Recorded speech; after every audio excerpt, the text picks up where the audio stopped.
Bag it. I'm gonna pop some tags. Only got $20 in my pocket. Looking for a come up. This is freaking awesome. Salut à tous! Aujourd'hui, petite vidéo que vous m'avez demandé sur Instagram, mon avis sur le retour de Spider-Man chez Sony.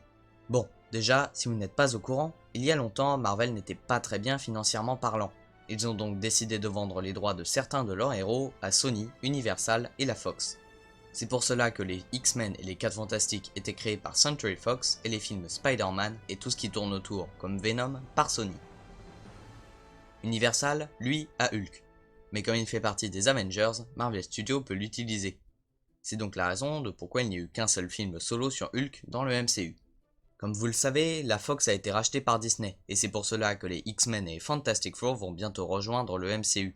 Si nous avons vu Spider-Man dans le MCU récemment, c'est que Marvel Studios et Sony ont fait un pacte permettant d'utiliser Spider-Man à leur guise momentanément.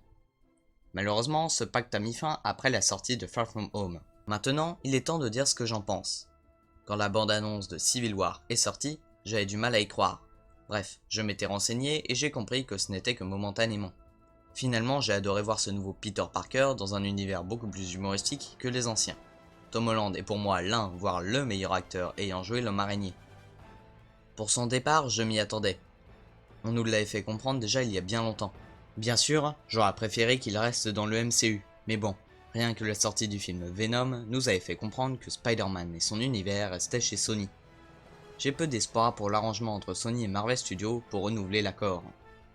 Je me dis que si l'on a déjà les X-Men et Fantastic Four, c'est déjà incroyable. Il y a quelques années, nous ne pensions pas que ça arriverait un jour. Pour passer rapidement sur la guerre entre les deux studios, je ne prends parti sur personne.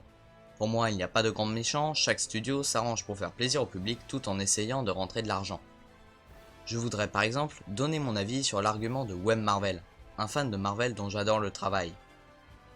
Je vous mettrai d'ailleurs le lien de son compte Insta et de son site dans la description. Bref, il disait dans un de ses posts que Sony avait fait pression sur le réalisateur de Spider-Man 3 pour introduire Venom, ce qui aurait donné un film de mauvaise qualité. Pour moi, Sony n'est pas fautif. Je pense que Sony voulait juste faire plaisir aux fans et ainsi introduire un méchant emblématique du Spider-Verse, ce qui a mal tourné, mais bon, tout le monde a le droit de faire des erreurs, tout comme Marvel Studios. Bref, je vous invite vraiment à aller faire un tour sur le compte de Web Marvel, c'est quelqu'un de passionné qui fait un travail de malade. En tout cas, je vous dis à bientôt, ciao! Ah oui, et je vous invite à liker, à vous abonner et à partager la vidéo. Allez, ciao! $20 in my pocket.